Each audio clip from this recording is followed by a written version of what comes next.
ಈ ಜೀವ ನಿನ್ಗೆ ಅರ್ಪಣೆ. ಉಪಮುಖ್ಯಮಂತ್ರಿ ಡಿಕೆ ಶಿವಕುಮಾರ್ ಬಗ್ಗೆ ವೇದಿಕೆಯಲ್ಲೇ ಭಾವುಕರಾದ Ravichandran. Crazy star D K Shivakumar ನಡುವೆ ಇದೆ ಮಾಸದ ಗೆಳೆತನ, ಸ್ನೇಹದ ಆಳ ಬಿಚ್ಚಿಟ್ಟ ರವಿಮಾಮ. ರಾಜಕೀಯ ಲಾಭಕ್ಕೆ ಗೆಳೆತನ ಬಳಸದ ರವಿಚಂದ್ರನ್, ಡಿಕೆಶಿ ಸ್ನೇಹಕ್ಕೆ ಕ್ರೇಜಿ ಸ್ಟಾರ್ ಫಿದಾ. ನಟ ದರ್ಶನ್ ಅವರ ಜಾಮೀನು ಅರ್ಜಿ ಈಗ ಸುಪ್ರೀಂ ಕೋರ್ಟ್ ಪರಿಗಣನೆಯಲ್ಲಿ ಇದೆ. ರೇಣುಕಾಸ್ವಾಮಿ ಕೊಲೆ ಪ್ರಕರಣದಲ್ಲಿ ಜೈಲಿನಲ್ಲಿರುವ ದರ್ಶನ್ ಸಲ್ಲಿಸಿದ್ದ ಅರ್ಜಿಗೆ ಕೋರ್ಟ್ ವಿಚಾರಣೆ ನಡೆಸಿ 1 ವಾರದೊಳಗೆ ವರದಿ ಸಲ್ಲಿಸುವಂತೆ ನೋಟಿಸ್ ಜಾರಿ ಮಾಡಿದೆ. ಕಾಂಗ್ರೆಸ್ ಪಕ್ಷದ ಹಿರಿಯ ನಾಯಕ ಮಣಿಶಂಕರ್ ಅಯ್ಯರ್ ಅವರು ಯಾವುದೇ ಹೊಸ ಪಕ್ಷದೊಂದಿಗೆ ಟಿವಿಕೆ ಮೈತ್ರಿ ಮಾಡಿಕೊಳ್ಳುವ ಮೊದಲು ಪಕ್ಷದ ಸಿದ್ಧಾಂತ ಮತ್ತು ಅಸ್ತಿತ್ವವನ್ನು ಗಮನಿಸಬೇಕು ಎಂಬ ನಿಲುವು ಹೊಂದಿದ್ದಾರೆ.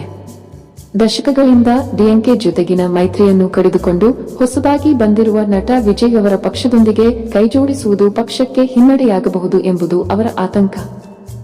ಪಶ್ಚಿಮ ಬಂಗಾಳದ ಕೋಲ್ಕತ್ತಾದಲ್ಲಿ ಶುಕ್ರವಾರ ಮೇ 8, 2026 ರಂದು ನಡೆದ ಬಿಜೆಪಿ ಶಾಸಕಾಂಗ ಪಕ್ಷದ ಸಭೆಯ ನಂತರ ಕೇಂದ್ರ ಗೃಹ ಸಚಿವ ಅಮಿತ್ ಶಾ ಎಡ ಅವರು ಬಿಜೆಪಿ ನಾಯಕ ಸುವೇಂದು ಅಧಿಕಾರಿ ಅವರೊಂದಿಗೆ Like, comment and subscribe.